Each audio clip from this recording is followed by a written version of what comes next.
open the door.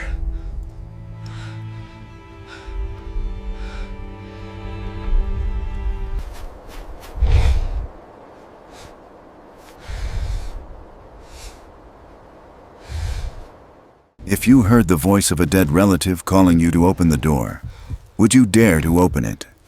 In the remote Blue Ridge Mountains of West Virginia, a grieving man isolates himself in his parents' forest cabin after his wife mysteriously vanished. At first, he thinks the towering creature watching his home from the woods is hunting him. But slowly, a chilling truth emerges. Bigfoot isn't the threat. It's the guardian. The real monster is something far more sinister, a shapeshifter that mimics the voices of the dead to lure its victims. This is the true story of Dean Whitaker, his survival, his bond with a gentle giant named Briar, and the night he faced the thing wearing his wife's voice. Not every shadow means danger, and sometimes the creature we fear most is the only one protecting us from something far worse. I'd love to know, where in the world are you watching from, and what's your name, dear viewer? Could this story reach others who felt the same chills, the same wonder? Let's greet each other in the comments. And if this tale stirred something in you, consider liking the video and subscribing to help build a community of fellow believers and Bigfoot lovers. The Blue Ridge Mountains still held their winter breath, even in spring. The trees hadn't quite shaken off the frost. Up on a winding road choked with gravel and soft mud, an old Forest Service sign hung crooked above the path like a warning no one would read. Dean Whitaker pulled over and turned the ignition off. The truck died with a slow groan. He sat there for a long minute, gripping the wheel, knuckles white. He hadn't driven this road in years. Not since Julia. Not since the call came, and the search parties, and the silence that swallowed all their names. Now he was back, thinner, quieter, pale from city lights and sleepless nights. 34 didn't look young on him anymore. The bags under his eyes had settled in.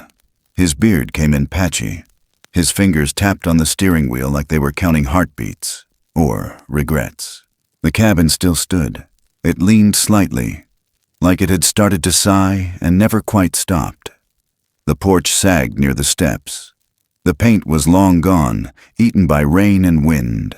But the bones of it, the heavy beams, the stone chimney, the crooked mailbox with Whitaker scratched in old penknife script, they were still holding. Dean took one step up the porch and froze. The air had that smell. Damp pine, wet moss, and something older. Something hollow and heavy, like a church that hadn't seen light in 100 years. He put the key in the door. It stuck. He jiggled it. Then it clicked. The inside smelled of dust and her. Julia's coat still hung by the door. Her wool one with the cedar buttons she swore made her look like a lumberjack. It leaned there like it was waiting for her to grab it on the way out, like she might come back in any second and ask why the lights were still off. Dean swallowed and didn't touch it. Instead, he walked to the kitchen. The window over the sink still had the same curtain she stitched by hand, green with tiny mountains. Her mug was on the counter, cracked from when he dropped it that morning 2 years ago. He'd kept it, even after the police left, even after the hope left. She'd made coffee that morning, smelled like cinnamon and burnt edges. He could still taste the last sip when he tried. He hadn't touched caffeine since. The silence in the cabin was strange. Like it was listening. Not empty, just waiting. That night he tried to sleep. But sleep was a stranger now. Had been since the nightmares started. At 3:17 a.m., he jerked awake, soaked in sweat. Sheets tangled. His breath came fast, shallow. He sat up and wiped his face with the back of his hand. His t-shirt clung to his skin. Same dream, again. Something running, not him. It always began in the forest. Wet leaves, bark peeling under fingers. Something moving fast behind him. 2 legs, heavy, not hoofed, not padded, bipedal. And the breathing, deep and wrong. Animal, but not wild, hungry. The snap of branches, too close, too real. Dean pressed his palm against his chest, trying to calm the hammering. He stared at the ceiling, then turned to the window. He hated the window. It faced the woods. And sometimes, even when the wind was still, that one pine nearest the porch would move. Not shake, not bend, just shift. Like someone leaned against it, watching. The next day, he cleaned, pushed himself to do it, carried boxes, opened old drawers, put away the guilt. In the drawer of the writing desk near the fireplace, he found something odd. A piece of yellowed paper folded in half. His father's handwriting, sharp and exact. He read it once, then again. If you hear something walking on two legs out near the pines, don't run, don't shout, don't turn on the lights, just wait, just listen, and for God's sake keep the door closed. Dean sat down, the note still in his hand. His father never believed in anything. Not ghosts, not luck, not God. He used to say the only monsters were the ones we let in. But there was fear in that writing, the kind that doesn't bluff. That night, he couldn't sleep again. So he sat in the truck, letting the radio hum static as he organized tools in the back. The signal was weak this far into the mountains. He twisted the dial, letting it jump. Then he stopped. A voice cut through. Woman still missing. West slope near Ridge Hollow. Third this season. The static swallowed the rest. Dean leaned closer. The timestamp flickered. An old broadcast. Year matched Julia's disappearance. He turned it off, got out, stared at the tree line. It was raining, but something was off. The mud near the truck should have smoothed out the tracks. But there, near the edge of the gravel, were impressions. Deep, spaced far apart. Bare, no shoes, 5 toes, each one the size of his palm. And even in the rain, the edges held. He stepped back. The breath left his lungs like it had been punched out of him. He stared toward the pines, the thick line where the light ended and shadow began. Nothing moved, but he felt it again. That quiet knowing. That awful sense that something was aware of him in a way he couldn't explain. Back inside, the cabin felt colder. Not temperature, something else. The kind of cold that sinks into bone, the kind that memory can't warm. He sat at the fireplace, not lighting it, just staring into black stone and ash that hadn't burned in 2 years. The note from his father rested on the coffee table. Julia's coat still hung by the door. He whispered her name once, just once, like maybe the house could echo it back to him. But the only sound was the tick of the wall clock and the soft hush of rain against the windows. And somewhere, deep in the woods, too far to hear unless you were truly still, something exhaled. The next day brought fog, thick and low. It wrapped the trees in cotton and blurred the world's edges. Dean stood on the porch, coffee untouched in hand, eyes scanning the woods. The footprints were gone now, but he didn't believe they'd been erased, just hidden again, waiting. He set the mug down, untouched. His phone had no service. It didn't matter. No one was calling, no one had in months. He tried to write, opened his old laptop, fingers hovering over the keys, but the words wouldn't come. Only images.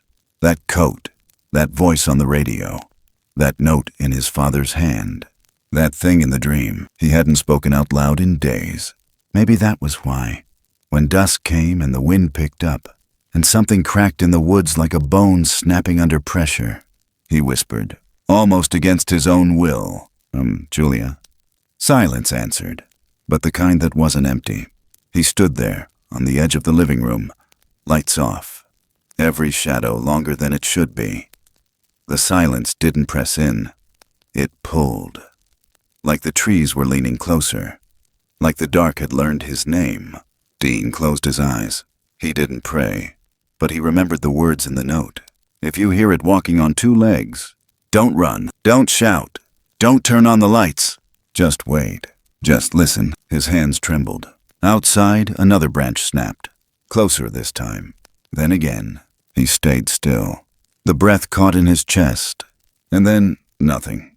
Not a bird, not a cricket, not wind. Even the trees seemed to hold their breath. The silence went on too long. He reached slowly toward the lamp. Not to turn it on, just to feel something real, something man-made, something safe. But the bulb flickered, no power surge, no storm. It just blinked. Once, twice, and then the room dimmed again. Dean backed away, heartbeat pounding. Outside, the pines stood still, but the night had changed. He didn't know how he knew, but he did. The forest had noticed him, and it wouldn't forget. Not this time. Not after what he left behind. The sun didn't break through that morning. It hovered, muted behind a dull white sky that made everything feel too quiet, like sound itself had gone to sleep. Dean Whitaker stood by the truck, hands in the pockets of a jacket too thin for spring in the mountains. The same jacket he wore back when Julia disappeared. 2 years old, but still held her scent in the collar when the wind blew just right. Or maybe that was memory messing with him again. Either way, it clung to him, the way the mountains did. He hadn't been into town since coming back. Didn't want to run into questions, faces, memories. But the food was low, the gas gauge didn't lie, and he'd run out of coffee 2 mornings ago. That was the last straw. So he turned the engine over and took the winding road down into Marrowdale. Windows up, radio off, the trees brushing past like tall, thin ghosts watching from both sides. Marrowdale hadn't changed. Same rusted-out signs, same gas station with the blinking open sign that looked like it might give up mid-flash. Same little one-lane bridge with the warped railing he and Julia used to joke about every time they crossed it, how it looked like one good sneeze would knock the whole thing into the creek below. He passed it slower than usual this time. Slower than the limit even.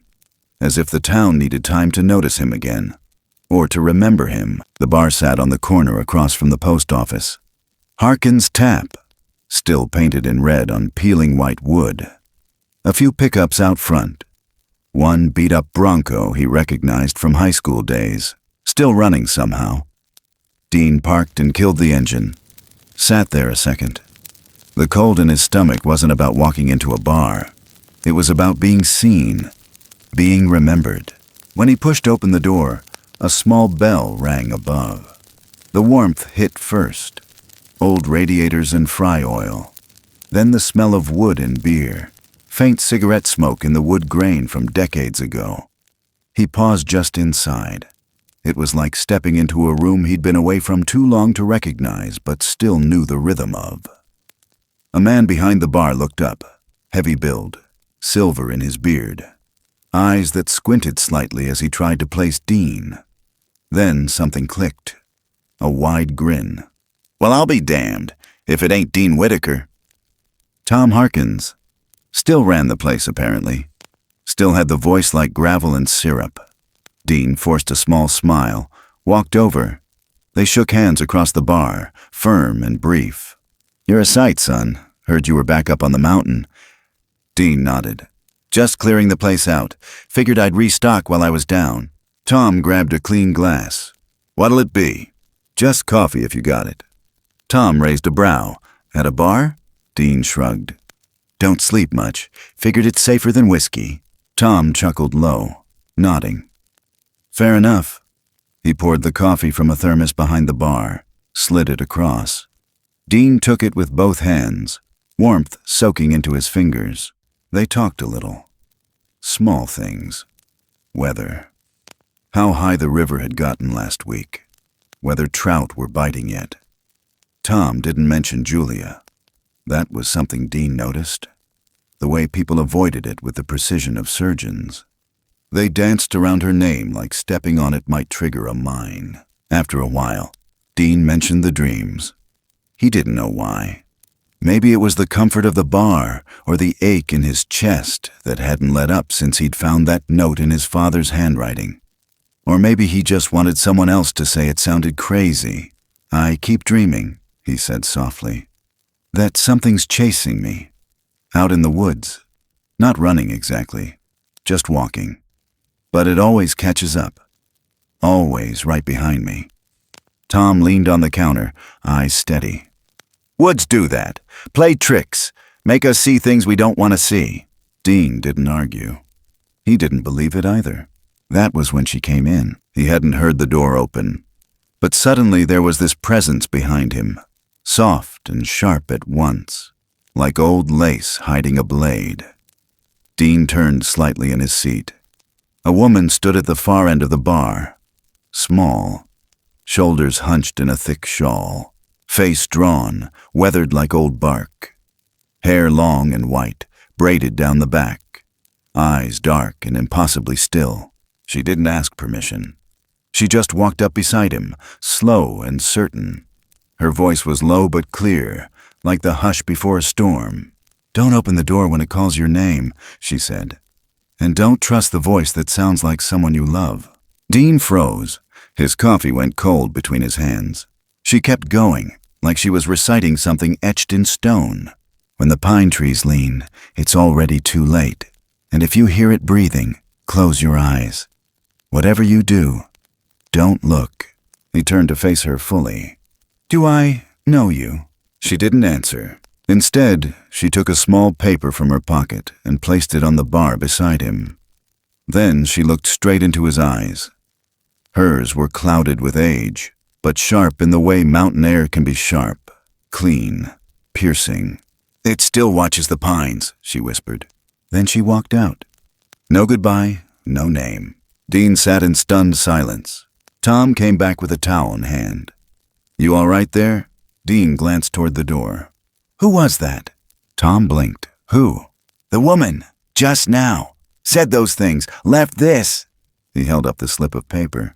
Tom's brow furrowed. "Dean, no one's been in here besides you and me for the last half hour." Dean went cold all over. The note she'd left. It was an old news clipping, curled at the edges, faded type. It described a missing woman, 1994.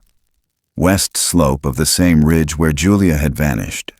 Her name was different, but the circumstances were eerily familiar.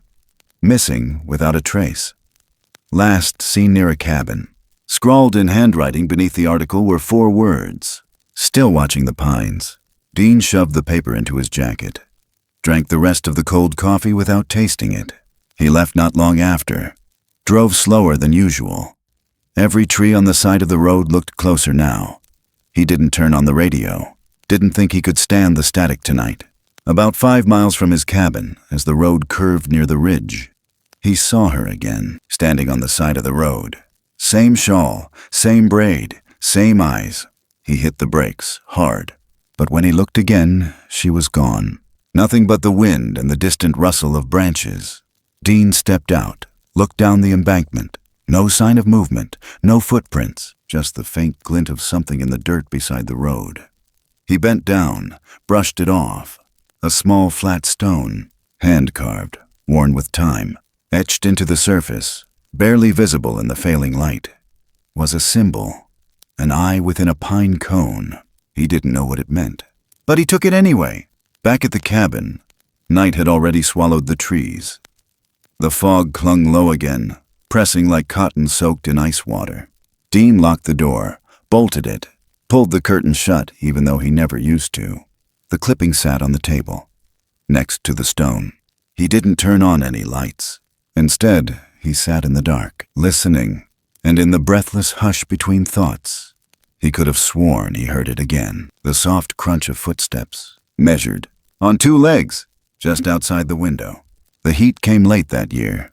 Spring had overstayed its welcome, dragging cold mornings through April like a bitter argument no one wanted to finish.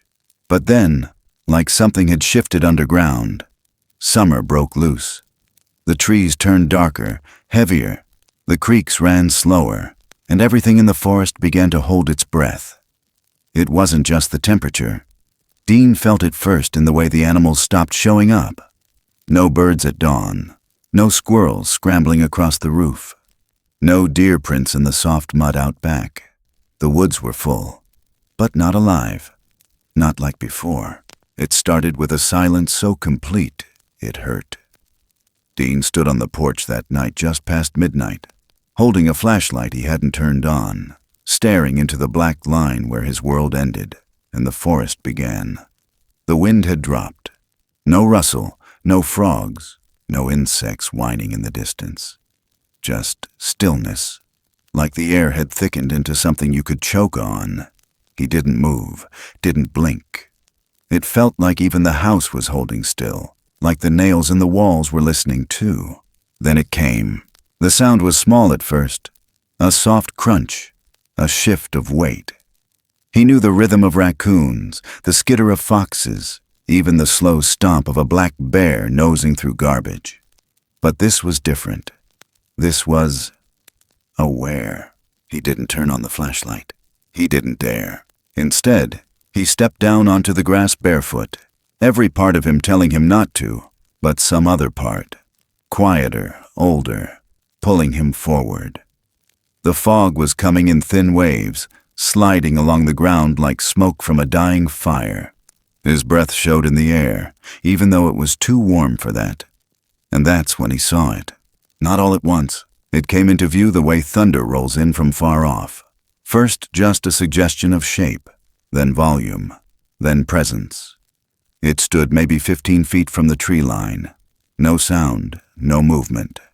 But it was there. Tall, broad, unmistakably upright. The way it held itself was what got him, like it had the right to be there, not like a bear or man lost in the woods. It wasn't confused. It wasn't hiding. It just stood there like it had always stood there. Dean's heart thudded once, hard, and then steadied into something slower, heavier. The creature stood at least 9 feet tall, maybe more. Shoulders like boulders beneath dark fur streaked with something pale, almost silver. Its chest moved with slow, even breaths. And though it stood in shadow, the moon found its eyes. That was what held him most. Not the size, not the shape. The eyes. They were not animal eyes. They were aware. It didn't look at him. It looked past him. Dean's skin crawled. He turned his head, slow and jerky, like something in a dream. Behind him, only the house. Only the empty dark. But something inside him twisted, a memory surfacing with sharp teeth. Julia's tent, pitched on that exact patch of grass 3 years ago. The night she lit the fire and told him about the baby names she liked. The place where she laughed until she cried when an owl swooped too close. The place she disappeared near. And now this thing was standing in that very spot. Dean faced it again, but the air between them had shifted. The creature's eyes hadn't moved, hadn't flicked even once in his direction. They stayed fixed behind him, beyond the porch, into the shadows. It was as if it was watching something else, or someone else. Dean's breath hitched. The silence pulsed. A single second stretched long and thin. 8 seconds. That's how long they stood like that. No noise, no violence, no understanding, just presence. And in that moment, Dean felt it. Not fear, not exactly, not danger. Something else. The feeling you get when someone steps between you and something terrible. He couldn't name it, but his body knew. His gut knew. This thing wasn't the hunter. It was the one standing guard. Dean blinked. When his eyes opened again, the figure was gone. No sound of it leaving. No branches disturbed. Just vanished into the fog. He backed into the house slowly, never turning his back on the tree line. Locked the door, shut the curtains, sat at the edge of the couch with his hands clenched and his heart still thudding in his ears. He didn't sleep. When dawn came, soft and gray through the kitchen window, he walked out again. He had to see if it was real. Had to know it wasn't another nightmare bleeding into the day. The grass was damp with dew. Nothing was crushed. But he walked to the edge of the tree line anyway, found the spot. Julia's old tent site. And there, just beneath a low pine branch, barely visible in the dirt, was a footprint. Long, wide, toes defined, pressed deep. Too deep for one night. Dean crouched, touched it. It was cold. The ground beneath still held the imprint, despite the warmth of the day. Whatever made it had weight, had intention. He stared at it for a long time. Then he looked back at the house, at the place where the creature had looked. Past him. There was no one there now. But the silence still hadn't broken, and in that unbroken hush, he realized something had shifted in him. Not belief. Not yet. But the shape of his fear had changed. That night, the animals didn't return. The birds still kept their distance. The frogs were gone from the creek. And the woods still felt like they were holding back a secret too big to speak aloud. Dean didn't go outside again, but he stood by the window after sunset. Just stood there, lights off, watching the edge of the woods like it might speak if he was quiet enough. And when a breeze passed through, lifting the trees like a breath taken in, he whispered something he hadn't meant to say. Thank you.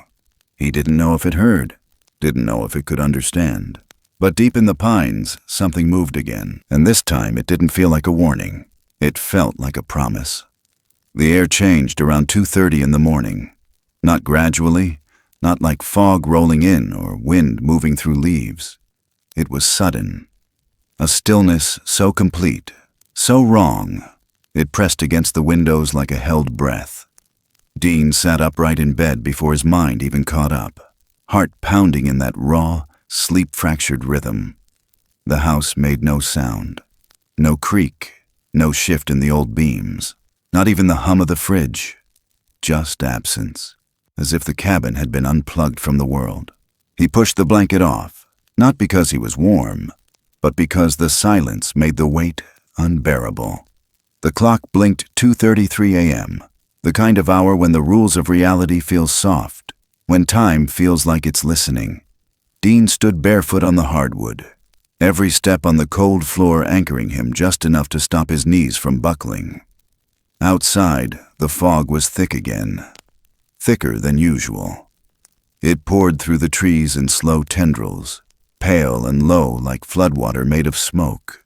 He didn't turn on any lights, didn't want to see what might be staring back. The windows looked like mirrors now, throwing his own reflection back at him. Pale face, hollow eyes, shoulders hunched as if bracing for some wordless blow. His hand twitched at the curtains. Then he heard it, from the door. A voice, soft, familiar, the syllables like heat on cold skin. "Open the door, honey. I'm cold." Dean's lungs forgot what to do. That voice, that exact voice, Julia's voice. Every vowel carried the warmth he hadn't heard in 2 years. Not an imitation, not a memory. It was her, saying the thing she always said when she forgot her jacket and refused to admit it. His knees nearly gave out. She said it again. "Open the door, honey." Then a pause, longer this time. "I'm cold." But something was wrong. Not just the impossibility of it, not just the dead speaking through wood and fog. It was the way she said that last part. Not "I'm cold." She is cold. Dean blinked. His breath steamed in the air, even though the heater hadn't quit. He stepped closer to the door, slowly. Step by step, each board beneath his feet deciding whether to groan. They didn't. The house was holding its breath too. He didn't speak. He knew better. But inside him, something whispered. If it was her, why wouldn't she speak again? Why wouldn't she say his name? Then it did, but not like he hoped. "Dean!" It sounded perfect. Her inflection, her tone, the way she used to say it when she wanted him to come to bed and stop fiddling with the heater. But the silence behind the voice gave it away. There was no wind, no shuffle of feet, no heartbeat behind it. Just that voice, standing on its own like a coat stuffed with straw. He placed his hand on the doorframe. Didn't unlock it, just touched the grain. Another sound joined. A breath. Slow. Too slow. Not human. Like someone pretending they'd once had lungs but forgot how to use them. The light above the stove flickered. Then again. Then went out. Only the oil lamp on the table still glowed. But even that was dimming. The flame pulling inward, like it was scared. Dean turned his head toward the light, and as he did, it flickered in sync with the breath. Every time the thing outside exhaled, the flame bent with it, like the house was breathing in time with something it didn't want to name. He backed away, stepped slow, careful. His hand brushed against the old rifle leaning beside the coat rack. His fingers curled around the wood, but he didn't lift it. He knew instinct wouldn't help here. The voice came again, now thinner. "Let me in." Dean shut his eyes tight. Behind the door, a knock.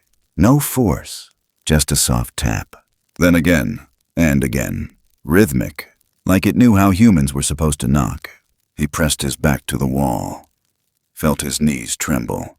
The world was shrinking to this moment, to this breath, to this choice. The voice changed again, not in tone, in rhythm. It said a sentence she'd whispered to him once, years ago, when they were in bed and couldn't sleep. "Do you remember the stars in Asheville? The ones we saw after the rain?" His gut twisted. That memory was buried deep, private, sacred. No one else could have known it. No one. He slid to the floor, curled in on himself, held his breath.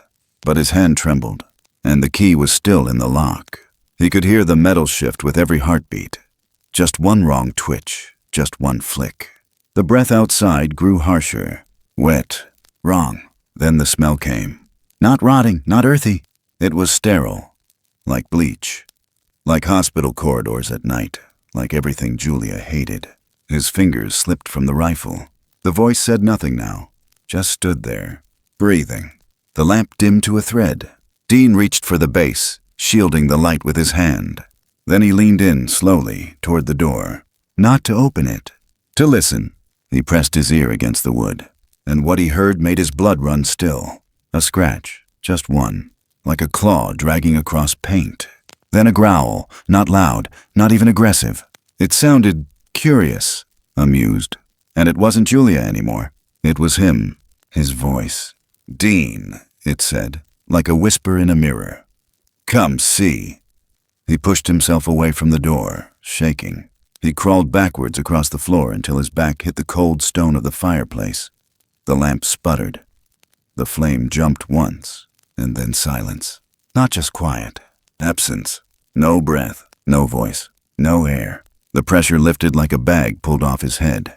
Dean sat there for a long time. Eventually the lamp steadied. The light returned to the room, and the floor beneath the door creaked once. But no more knocks came. When the sun rose, pale and indifferent, Dean finally moved.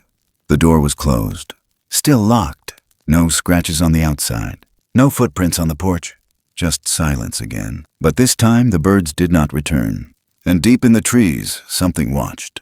The trees no longer just surrounded the cabin. They leaned, a little more, as if listening in return. The cold hit first.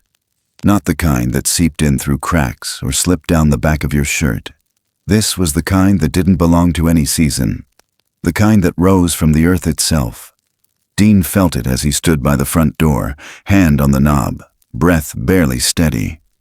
It was sometime past midnight, though time had stopped meaning anything inside that house. The oil lamp burned low on the table. Its glow was weak, flickering across the walls like it was second-guessing itself. Outside, the forest stood absolutely still. No wind, no branches creaking, no animals. Just a thick wall of silence pressing inward from every direction. He hadn't meant to reach for the door, but the voice came again. Julia's voice. Clear, soft, tired in a way he remembered only from the hardest nights. The kind of tired that sinks deep into the bones. "Please, baby, it's cold. Just, please." He'd heard it 3 times now, each time closer, each time less like a memory and more like a presence. This time, there was something added. A soft knock, 4 slow taps, uneven like it was done by someone with shaking hands. He tightened his grip on the knob. Then, against everything he knew, everything his father's note had warned, he opened the door. The night stared back. Fog had spilled across the clearing like spilled milk. It wrapped around the porch posts and drifted past his ankles. The air smelled like frost, and something older, something stale and sweet. The kind of scent you don't notice until it clings to you. For a second, he saw nothing. Just the same tree line, the same shadows. Then it stepped into view. At first, it looked like a woman. Her height, her hair. That same denim jacket Julia wore the fall before she disappeared. The one with the frayed collar and one missing button. Dean's breath caught. But then the shape moved, and everything fell apart. The figure wasn't human. Its limbs were too long, arms that bent just slightly wrong, shoulders high and hunched, bones pushing beneath pale, almost translucent skin. The face, if you could call it that, was trying to be familiar, but it was wrong. Too symmetrical, too smooth, like someone had sculpted a memory from melted wax. It smiled. The teeth were cracked, brown, too many. It opened its mouth to speak, but no words came out at first. Just that breath again. Wet, hollow. Then it tried again. "Dean!" It wasn't Julia's voice now. It was his. Not just similar. It was his exact voice. Down to the hitch he had when he was scared. Down to the stutter that surfaced in old arguments. "Dean, you let her die." His throat closed. The creature stepped forward. Its feet made no sound on the wooden boards. Its arms hung loosely, but its fingers twitched like they were learning how to move. "You ran, remember?" it hissed. "She called for you." Dean staggered back, heart jackhammering. He lifted the rifle, shaking. "Don't." He didn't know if he was warning it or himself. The creature took another step.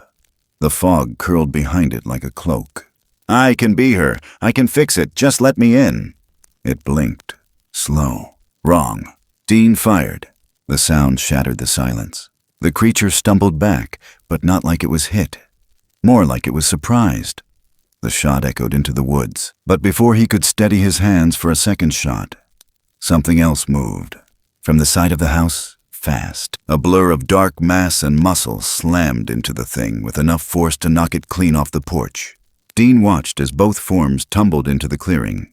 The pale creature shrieked, not in pain, but in fury.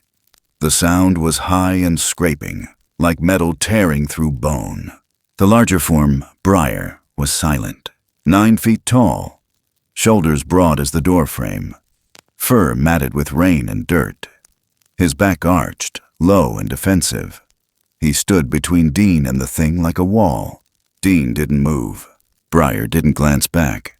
The creature hissed. Then it changed. One breath. That's all it took. It melted. Its bones shifted, shrunk, twisted inward. And in its place, Julia stood, hair loose, eyes wet. She looked up at Briar. "Please," she sobbed. "Don't hurt me. I'm lost." Her voice cracked in the exact same place it had when she begged Dean not to go to Pittsburgh that last winter. Dean's grip on the rifle faltered. She turned toward him.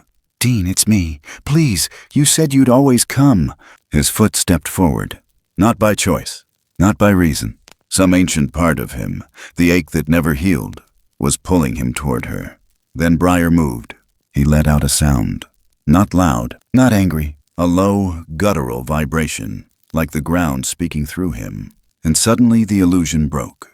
The creature, whatever it was, snarled. The false Julia shattered in shape again, bones stretching, skin splitting. It lunged. Briar caught it mid-air.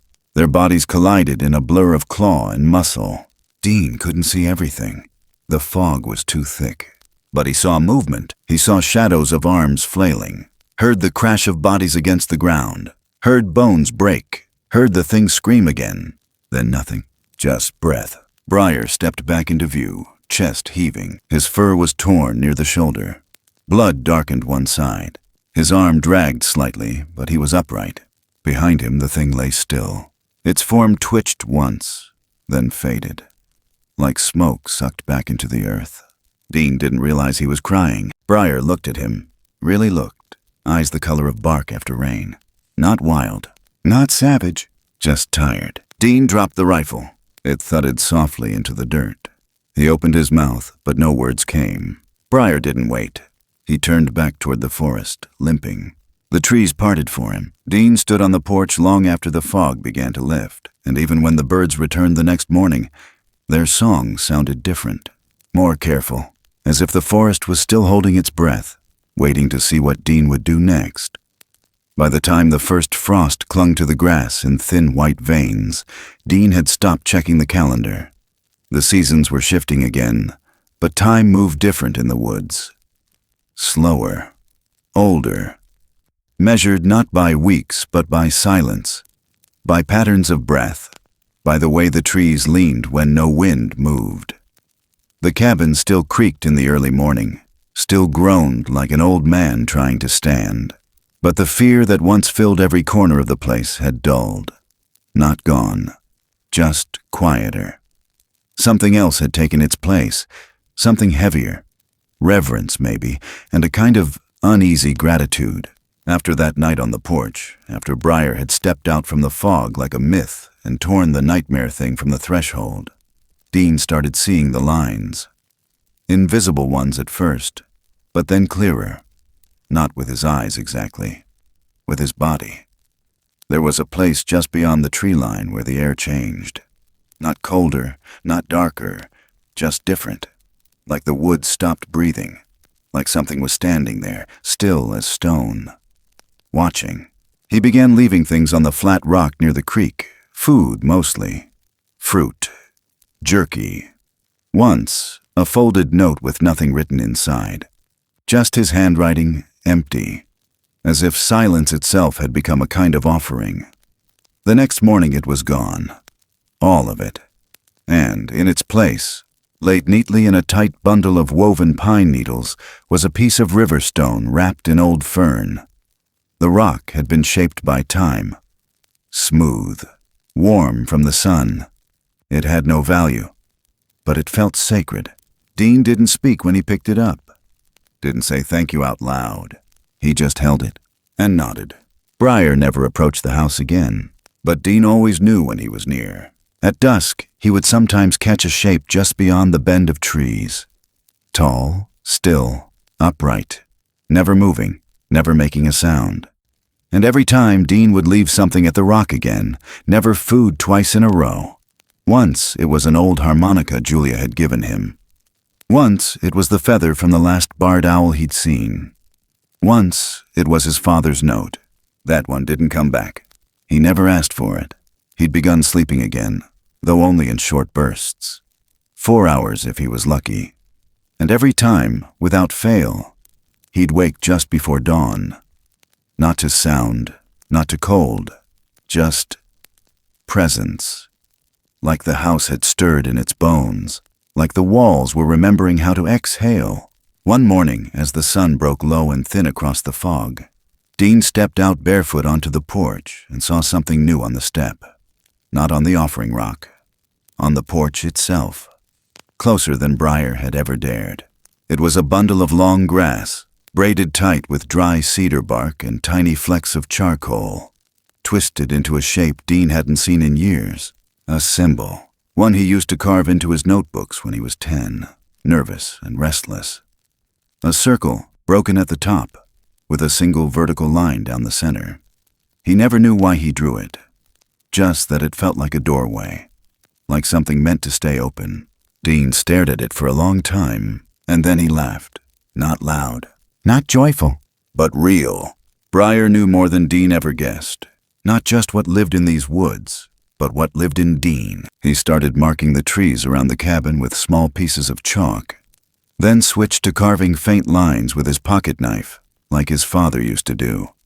Not messages, not symbols, just time. He counted 87 slashes on the oldest tree, the one just south of the creek. They'd been added slowly, year by year. A lifetime's worth of watchfulness.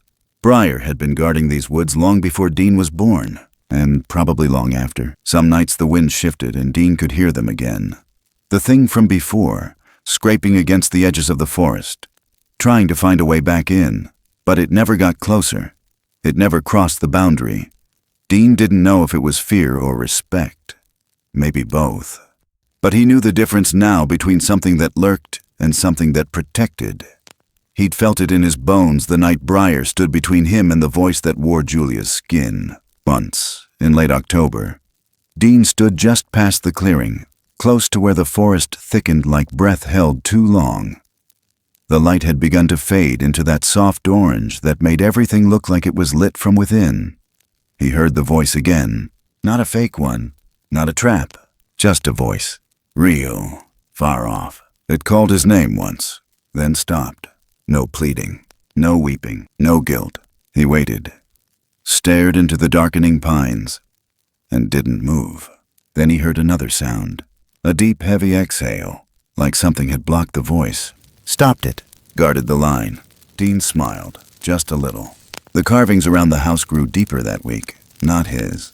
Scratches, claw marks, but deliberate, not wild, not panic. Territory. Warning. He ran his fingers over one. Fresh, deep. It was exactly at the spot where he always sensed the shift. The invisible edge. Something had stood there. Marked it. He turned slowly and looked toward the woods. Nothing moved, but the feeling lingered. The kind of weight you only notice after it leaves. That night, something brushed against the cabin wall. Soft. 3 slow passes, like a hand, or a paw, or both. He didn't check. Didn't need to. He lit the lamp, sat by the window, watched the trees, and whispered a thank you. He didn't expect an answer. But somewhere beyond the clearing, a branch cracked. Once. Loud enough to hear, then stillness again. It was the first time he wasn't afraid of the dark pressing in around the house. It felt more like insulation, like someone had wrapped the place in quiet. He kept the offerings simple after that. Never too much. Never more than one thing. It wasn't about transaction. It was about acknowledgement. He started placing them at dusk instead of morning. That felt more respectful. One night he offered his wedding band, left it on a folded piece of cloth beside the cedar tree Julia had planted. He didn't check if it was taken, just didn't bring it back inside. A week later, he found a circle of small black stones arranged at the base of the same tree. Inside it, 1 braid of grass, 1 wildflower, and a single shed claw. Old, curved, not violent, like a molted thing, like a gesture. Dean didn't touch it. He just stood there, staring down, then slowly sat beside it. He stayed until the moon rose. That was the first night he dreamt of Briar. Not the way he'd seen him, but the way a child might remember a protector who watched from the shadows. Towering, blurred by rain. Hands outstretched but never touching. Eyes soft but never blinking. A silhouette between danger and home. In the dream, Dean was 10 years old again, running through the trees barefoot, wind in his chest, heart wide open. Behind him, something monstrous. Ahead, something waiting. And standing in the middle, unmoving, unflinching, was Briar. He didn't speak. Didn't need to. Dean woke up gasping. But not in fear. Something closer to grief. Or understanding. He stared at the ceiling, hand pressed to his chest like it might still echo. And outside, the woods were silent. Not empty, just held. He knew the difference now. The first snowfall came early that year. Not heavy. Just enough to blur the lines between the trees and the sky. Enough to hush the ground under a blanket thin as paper. Dean stood by the window, coffee cooling in his hands, watching it drift down in slow spirals. Every breath he took fogged the glass, then faded, like the woods were drawing his breath back into themselves. He hadn't spoken a word in 3 days, not even to himself. It was easier now. Quiet felt more honest than anything language could say. The house had settled into a rhythm. Offerings given, offerings returned. A balance, however fragile, had held. The false voices hadn't come again, not since the night Briar dragged it back into the dark. That silence hadn't been peace, exactly. But it was something close, something earned. Still, there were things that didn't leave. Julia's laugh, caught in a coffee mug crack he still refused to throw away. The ghost of her hair on a flannel that still hung behind the door. The way she'd said his name that last night before she vanished.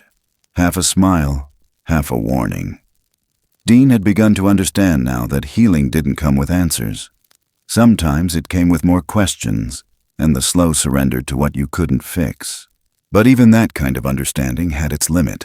He couldn't stay here forever. That thought had been crawling toward him since late October, quiet as moss. Now it sat with him at the table, stared with him through the window, followed him each time he placed a new gift on the stone by the trees. He tried ignoring it, then bargaining with it, then pretending it was someone else's voice altogether. But no matter what he did, it remained. He couldn't stay. He was changing in ways that scared him. Dreaming in symbols, hearing the woods before he stepped outside, speaking less, feeling more. He had no desire to return to Pittsburgh, no plan. But something deep in him said this place had already taken what it needed, and if he stayed too long, it might not give him back. He waited until the third snow. Then he made his choice. He packed slowly, deliberately. Not like a man rushing to escape, but like someone brushing dust off something sacred before putting it away. He folded Julia's flannel, kissed the coffee mug once, then left it where it had always lived. He touched the carving on the inside of the door frame. His father's old knife marks, faint but still there. Then he wrote a note. Plain paper. No envelope. Just a few lines in his careful handwriting, folded once and pinned beneath a smooth river stone on the offering rock. I have to go now. Thank you for saving me, for everything you gave. I hope the forest keeps you safe. I hope the silence never forgets your name. That night he didn't sleep. He lay on the couch in the dark, listening. Not to danger, but to absence. He was almost out the door by sunrise when something made him pause. A sound. Not loud, not urgent. Just a subtle scrape from under the floorboards. Beneath the bed. The place he'd once feared, then learned to ignore. He crouched down, heart already quickening. There, in the space beneath the frame, tucked just behind a crack in the wall, was something wrapped in dark fabric. He pulled it out slowly. A braid of human hair.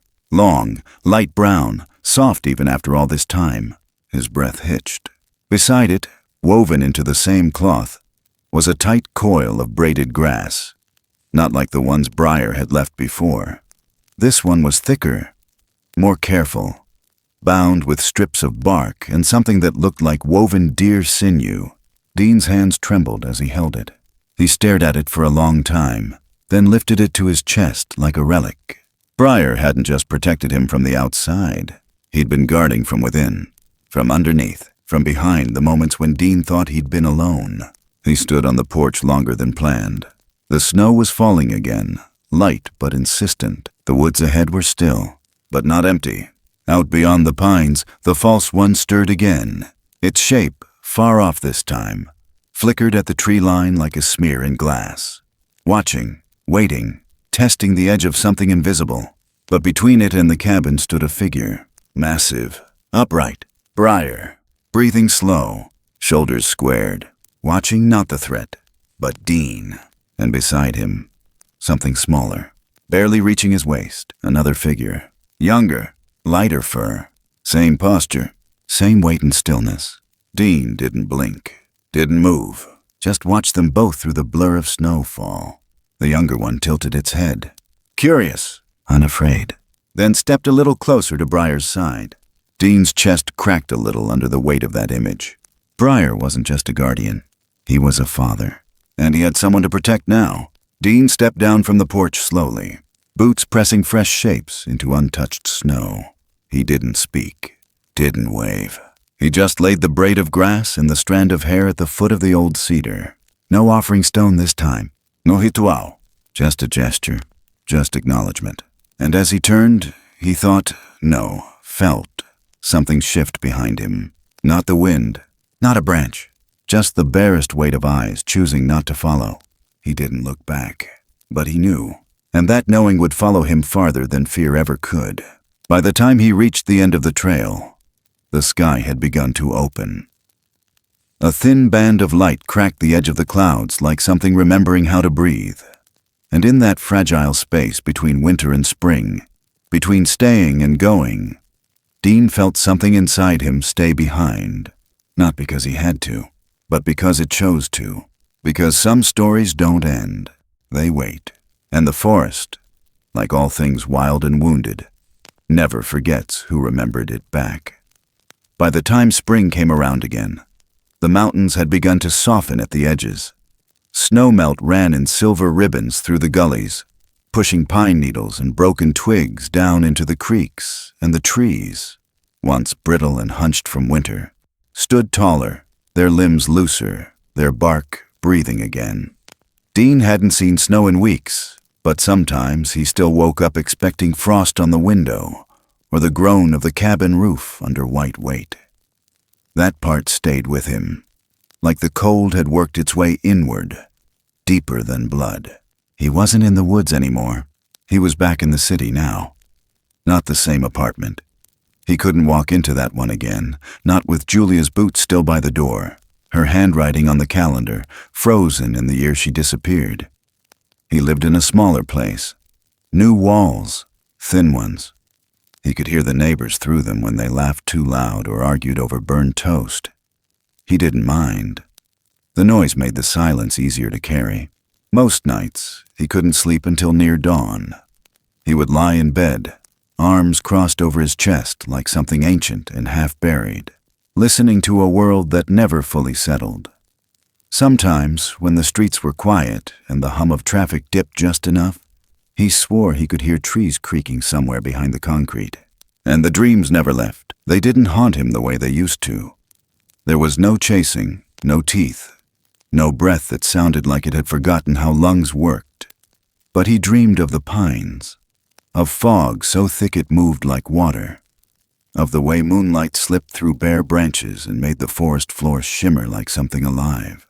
In the dreams, he was always standing in the clearing just outside the cabin, hands at his sides, not speaking, waiting. Sometimes the trees leaned in, sometimes they didn't.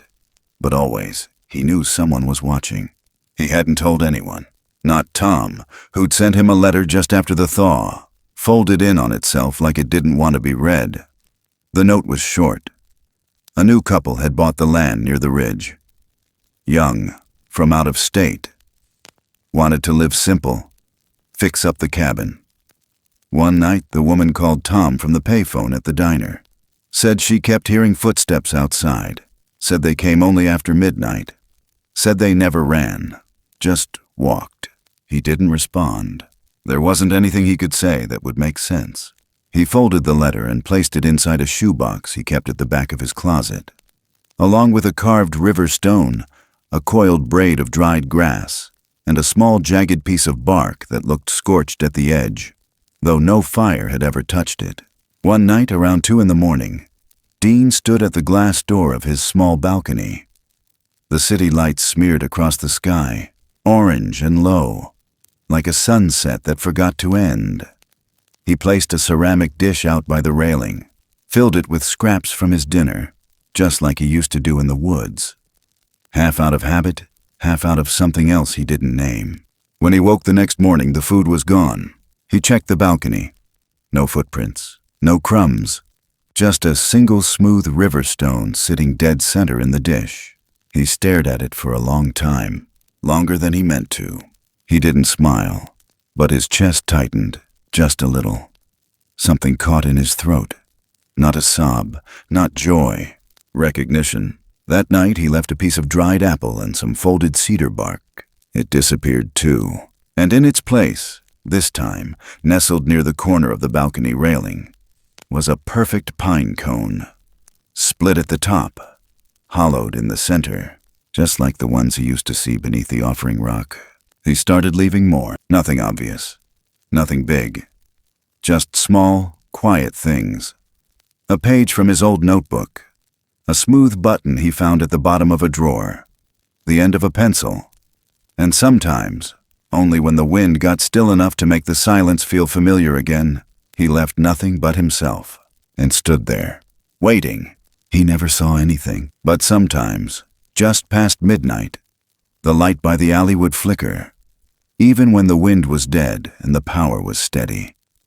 Sometimes the air would shift, not with cold, but with weight, like something had leaned close enough to notice his breath. And sometimes, when he pressed his palm to the glass, it came away warm. He didn't tell anyone that either. And when he passed people on the street, men with tired eyes, women with eyes that had seen too much, kids with shoulders too tense for their age, he found himself watching them differently, looking for the ones who looked back at the dark without flinching. wondering who else had heard something in the trees. One evening, after a heavy rain, Dean stood at the end of his hallway, the light from the elevator casting long shadows across the cracked tile. He looked down toward his apartment door, then past it, and there, just for a second, before the lights flickered, he saw it. Tall, still, too large to belong, but not threatening, not afraid, just present. A silhouette at the end of the hall. Behind it, the faint shape of pine needles, the shimmer of fog. He blinked once. It was gone, but the air smelled of cedar and wet moss. He opened the door, went inside, left the light off, and sat for a long time, hands resting on his knees, eyes on the window. The next day, he went to the park before dawn, walked the paths before the joggers arrived, stood beneath the tallest tree he could find, and placed a single smooth stone at its base. Didn't say a word. Didn't need to. There were some stories that lived without needing to be told. Some bonds that held even after footsteps faded and trails vanished beneath new moss. He could feel it now, more than ever. The woods were not gone. They had followed him, watched him, and though he had stepped away from them, they had never once turned their back. Somewhere out there, the ridge still waited. The pines still whispered. And someone, something, still stood between the world and the things that crept through it wearing stolen faces. Not all shadows meant harm. Not all monsters came to take. Some stood at the line, held it, bore the cost, and waited quietly for those worth saving to find their way home. Sometimes, the most powerful things in life aren't the ones we can see or name, but the quiet forces that choose to stand between us and the darkness. Not all protectors wear a uniform or speak our language. Some keep their distance. Some live in the silence. Some walk the line between fear and mercy, not because they have to, but because something in them remembers what it means to care, even when no one's watching. There are places in this world that hold memory deeper than any photograph. Places where grief and love exist side by side, rooted in the soil, stitched into the wind. And maybe, if we're still enough, quiet enough, we can feel it. The pulse of something ancient, something enduring, watching not with judgment, but with understanding. The kind of presence that doesn't fix what's broken, but chooses to stay anyway. Life will always bring questions without answers, goodbyes without closure, and pain that doesn't fit into words. But if we learn to listen between the moments, if we learn to look not for what we expect, but for what simply is, we might find a kind of truth more honest than reason. That what we fear isn't always what's out to harm us. That the scariest thing isn't the unknown, but the thought that no one stands guard. And yet, someone always does. Maybe not in ways that are visible. Maybe not in ways we understand. But somewhere out there, in the quiet, in the unseen corners of our lives, something watches over the fragile, the weary, the ones still learning how to survive their own story. That, in the end, is the deepest kind of love. Not loud, not perfect, just present. So if you've ever felt like you were walking through the dark alone, maybe you weren't. Maybe something was walking beside you the whole time, silent as breath, faithful as the forest, waiting for the right moment to let you know you mattered. Thank you so much for listening. If this story touched something in you, I'd love to hear your thoughts in the comments below. And if you'd like to join me again for more stories like this, ones filled with mystery, heart, and a little hope, please consider subscribing and following along. Your presence here means more than you know.